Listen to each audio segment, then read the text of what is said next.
Color TV game controllers.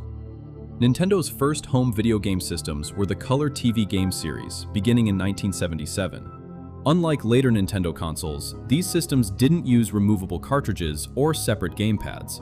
Instead, the controls were built directly into the hardware, with different models using simple dials, switches, or buttons depending on the game.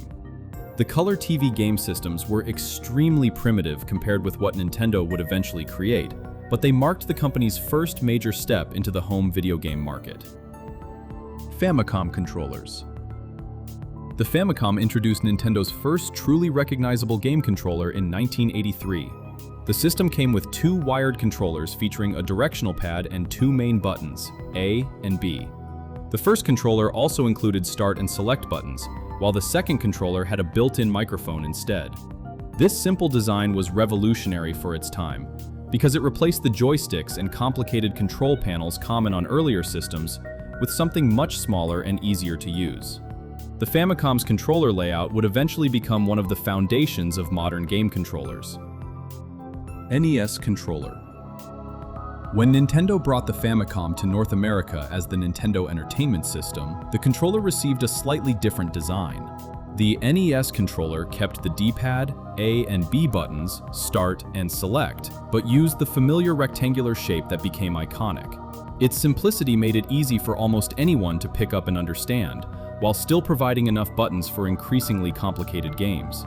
The NES controller would go on to influence generations of controllers that followed it. NES Zapper. The NES Zapper was Nintendo's first major alternative to the standard gamepad.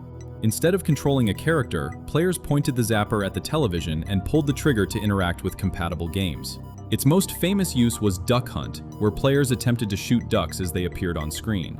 The zapper worked by detecting differences in brightness and contrast on the television, allowing the NES to determine where the player was aiming. NES Advantage. The NES Advantage was designed for players who wanted something closer to an arcade controller. It featured a large joystick, oversized A and B buttons, start and select buttons, and turbo and slow motion functions. The larger controls made it particularly appealing for arcade-style games, while the turbo switches allowed players to rapidly press buttons without physically tapping them over and over. It wasn't the standard NES controller, but it became one of Nintendo's most recognizable official alternatives. NES Max. The NES Max took a different approach to improving the standard NES controls. Instead of the traditional D-pad, it used a circular control disc designed to make diagonal movement faster and smoother. It also included two ergonomic grips and turbo functionality. While it never replaced the standard NES controller, the NES Max showed that Nintendo was already experimenting with different shapes and methods of controlling games. NES Four Score. The NES Four Score wasn't actually a controller by itself, but it deserves a place in Nintendo's controller history because it changed how NES controllers could be used. Released as a multiplayer adapter, it allowed up to 4 players to connect controllers to a single NES for compatible games. Titles such as Gauntlet 2 and Super Spike V-Ball could take advantage of the additional players. It was an early example of Nintendo expanding the standard controller setup to support larger multiplayer experiences. Family Fun Fitness Mat. The Family Fun Fitness Mat took Nintendo's controller design completely off the couch. Instead of holding buttons in your hands, players stood on a large, pressure-sensitive mat with different sections corresponding to different inputs. Games could turn physical movement into gameplay, requiring players to step on different parts of the mat. It was an early example of Nintendo experimenting with motion and physical interaction, long before the Wii made those ideas mainstream. Hands-free controller. The hands-free controller was one of the most unusual and important controllers Nintendo ever produced. Developed in 1988, it was designed to make the NES accessible to players who couldn't comfortably use a conventional controller. Rather than requiring players to hold a gamepad normally, the device could be operated using the mouth and chin. It wasn't a mass-market controller like the NES gamepad, but it demonstrated that Nintendo was thinking about accessibility and different ways people could interact with video games, decades before accessibility became a much larger part of the industry. Super Nintendo Controller. The Super Nintendo controller refined the basic formula established by the NES. Released alongside the Super Famicom in Japan in 1990 and the Super NES in North America in 1991, it kept the familiar D-pad but added 4 face buttons instead of 2, along with the L and R shoulder buttons. The buttons were arranged in a diamond pattern, giving developers far more options for controlling games.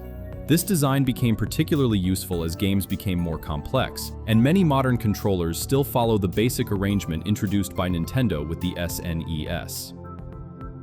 Super Scope. The Super Scope was Nintendo's successor to the NES Zapper and was designed to bring light gun gameplay to the Super Nintendo.